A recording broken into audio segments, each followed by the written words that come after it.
લિંબાયતની યુવતીને તેના પતિએ વિડીયો કોલ કરી અને 3 વખત તલાક કહી તલાક આપી દેતા આ મામલો પોલીસ સ્ટેશન સુધી પહોંચ્યો છે।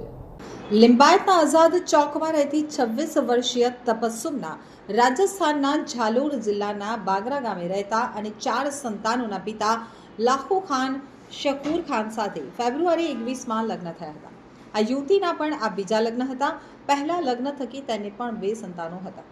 પરણીને સાસરીમાં રહેવા ગયેલી આ યુવતીને પતિનું કિરણ નામની યુવતી સાથે અફેર ચાલતું હોવાની જાણ થતાં કંકાસ શરૂ થયો હતો।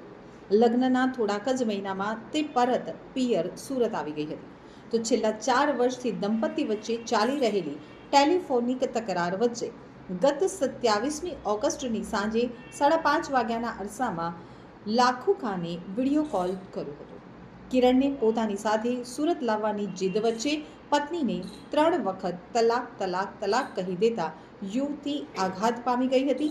3 મહિના બાદ યુવતીએ લિંબાયત પોલીસ મથકે ગુનો નોંધાવ્યો હતો।